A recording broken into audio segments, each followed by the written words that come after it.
બે ખાસ મિત્રો હતા. એકનું નામ ધર્મબુદ્ધિ અને બીજાનું નામ પાપબુદ્ધિ. એક દિવસ પાપબુદ્ધિએ વિચાર્યું, હું ખૂબ જ ગરીબ છું, માટે મારે ધર્મબુદ્ધિની સાથે લઈને વિદેશમાં જવું જોઈએ અને ખૂબ ધન કમાવવું જોઈએ. પછી પાપબુદ્ધિએ ધર્મબુદ્ધિને કહ્યું, હે દોસ્ત, જ્યાં સુધી માણસ વિદેશમાં જતો નથી ત્યાં સુધી તે વિદ્યા, ધન કે કળાને સારી રીતે મેળવી શકતો નથી. ચાલ આપણે પણ જઈએ. ધર્મબુદ્ધિને મિત્રની વાત તરત ગળે ઉતરી ગઈ. બંને મિત્રો પરદેશ જવા માટે નીકળ્યા અને પરદેશ પહોંચી ગયા અને ઘણા બધા દેશો ફર્યા, અઢળક ધન કમાયા. રાજી રાજી થઈને બંને પોતાના ઘેરે આવવા નીકળ્યા. બંને પોતાના ગામની નજીક આવ્યા એટલે પાપબુદ્ધિએ કહ્યું, દોસ્ત, બધું જ ધન લઈને ઘરે જવું ઠીક નથી. સગાવાલા, આડોશી પાડોશી મિત્રો ધનની માંગણી કરશે, માટે અહીં જ ક્યાંક ખાડો કરીને એક પાત્રમાં આપણે મોટાભાગનું ધન દાટી દઈએ અને થોડુંક ધન સાથે લઈ જઈશું. ધર્મબુદ્ધિએ કહ્યું, સારું, તું કહે તેમ કરીએ. પછી તો એક વિશાળ સમીર વૃક્ષની નીચે મોટાભાગનું ધન દાટી દીધું. પછી બંને જણ પોતપોતાના ઘરે ગયા અને સુખેથી રહેવા લાગ્યા. એક મધરાત્રે ગામ સૂઈ ગયું હતું. એ પછી પાપબુદ્ધિ ઊભો થયો.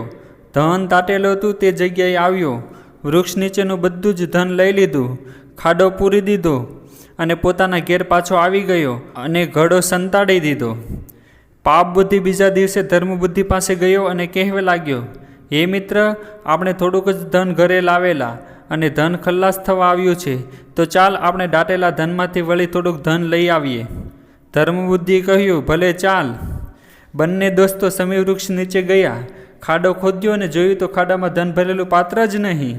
એ જોતાં જ પાપબુદ્ધિ બોલ્યો, ધર્મબુદ્ધિ, તે મારી સાથે દગો કર્યો છે, તું જ બધું ધન ચોરી ગયો છે.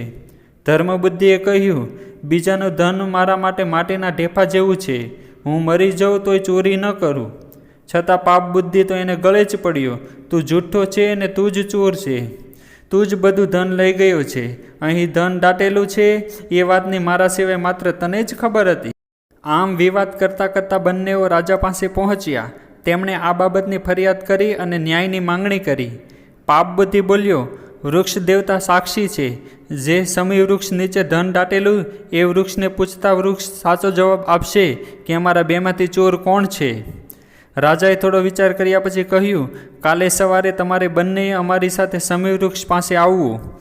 પછી તો પાપબુદ્ધિએ કાવતરું ઘડ્યું. એણે ઘરે જઈને એના વૃદ્ધ પિતાને કહ્યું, પિતાજી, મેં ધર્મબુદ્ધિના ભાગનું ધન ચોરી લીધું છે. હું કહું એમ જો તમે કરો તો પછી એ ધન આપણું થઈ જશે.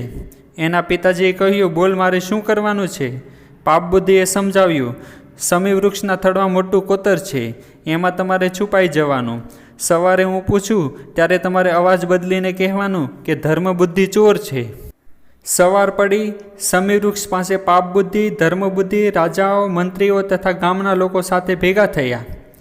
તરત પાપબુદ્ધિ બોલ્યો, હે વૃક્ષ દેવતા, તમે સાક્ષી છો, કૃપા કરીને જણાવો કે અમારા બેમાંથી ચોર કોણ છે. પછી વૃક્ષની પાછળ સંતાયેલા પાપબુદ્ધિના બાપે અવાજ કાઢતા કહ્યું કે ધર્મબુદ્ધિ ચોર છે. સાંભળનારા બધા જ શક થઈ ગયા. લોકો ચર્ચા કરવા લાગ્યા કે હવે ધર્મબુદ્ધિને સજા થશે.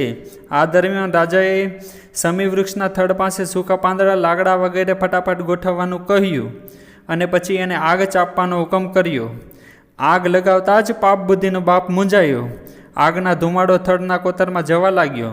અંદર છુપાયેલો પાપબુદ્ધિના બાપને ગૂંગણામણ થવા લાગી. ત્યાં તો અગ્નિની જ્વાળા પણ અંદર પ્રવેશી.